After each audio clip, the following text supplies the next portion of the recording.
Bonjour à tous et à toutes, c'est Paul Dame pour vous présenter aujourd'hui encore un épisode de Sapin en sucette et cette fois-ci, encore une fois, ça va être sur le sureau noir, sans bou...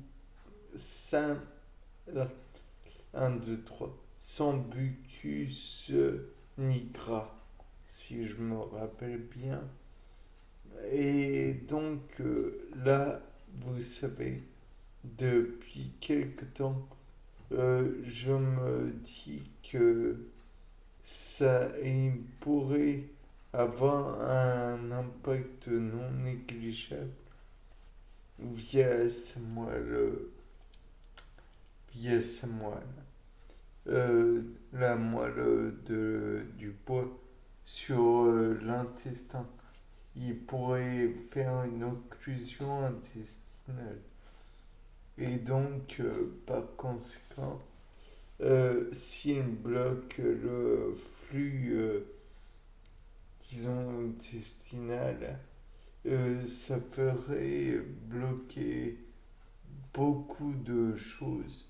Donc, les excréments, comme vous le savez, mais aussi ça ferait que il n'y aurait pas de renouvellement des nutriments puisque vous n'avez pas envie de manger quand vous n'avez pas excrété.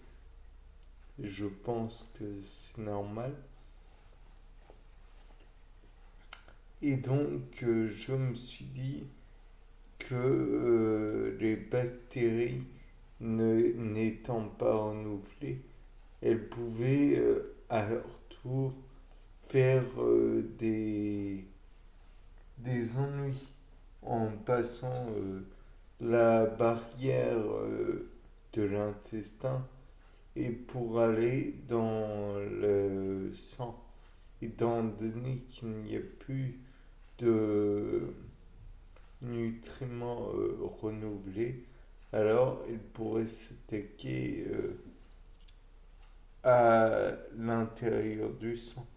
Donc ça, naturellement, le fait qu'il y ait un empoisonnement de la sorte,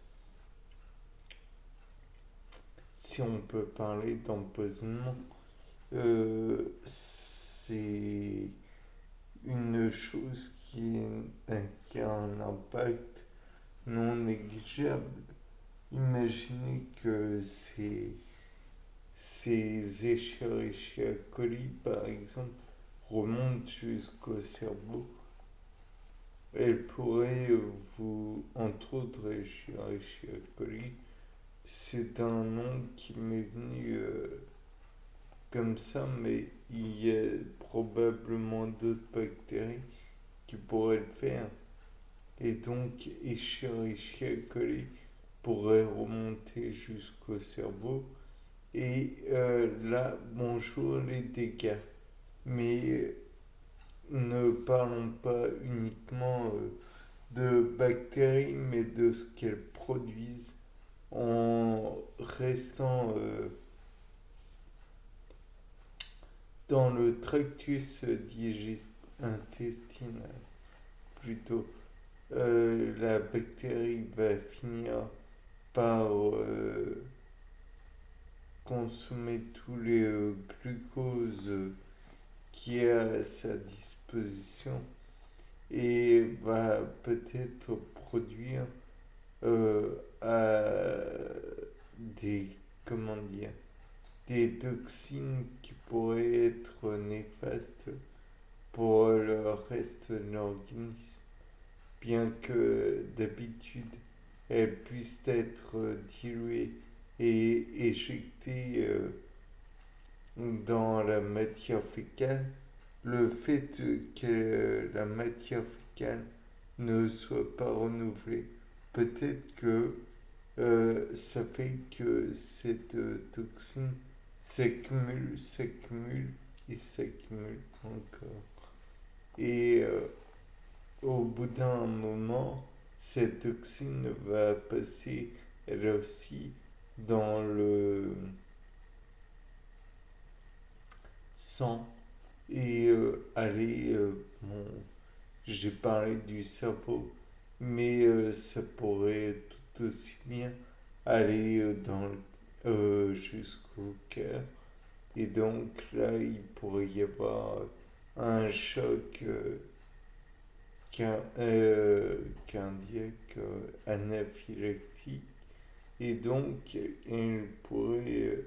la personne qui avait à la base une,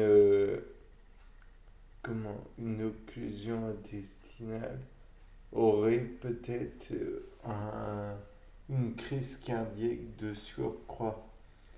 Donc là, c'est de pire en pire naturellement, mais on pourrait aussi supposer qu'il y ait une autre bactérie,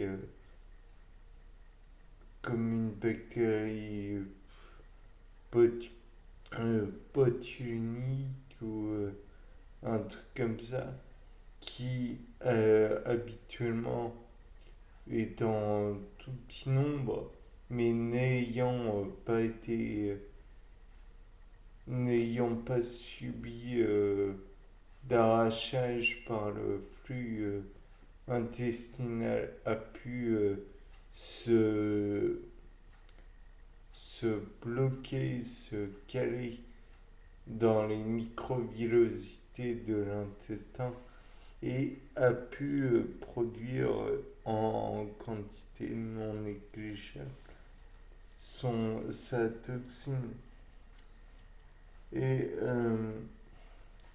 par la suite, cette toxine qu'elle avait en elle va finir par, par être libérée. Peut-être que c'est le retour du, du transit intestinal qui pourrait éventuellement faire éjecter toute la toxine dans le corps et donc peut-être que via la toxine botulique, euh, le fait est que le diaphragme pourrait être, comment dirais-je, paralysé. Les muscles intercostaux pourraient l'être eux-mêmes, ce qui ferait que la personne aurait une asphyxie, ni plus ni moins. Et on pourrait envisager aussi que sans que cela atteigne que cela impacte les poumons, cela pourrait aussi impacter de l'estomac. Et par exemple, on pourrait supposer qu'il y ait un versement du flux, entre guillemets, au lieu que la matière fécale soit empêchée de retour dans l'estomac à cause du comment du sphincter gastro et entre l'estomac et le duodénum, et donc la matière fécale pourrait remonter et donner des vomissements fécaloïdes, ce qui existe, qui est bien gênant et qui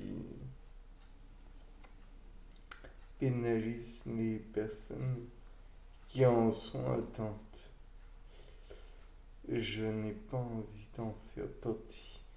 Et donc, par votre conséquence, ces vomissements fécaloïdes pourraient tracter avec eux bon nombre de bactéries qui normalement serait fécale. Donc je vous laisse imaginer les problèmes.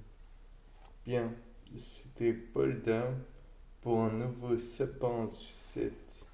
Au revoir.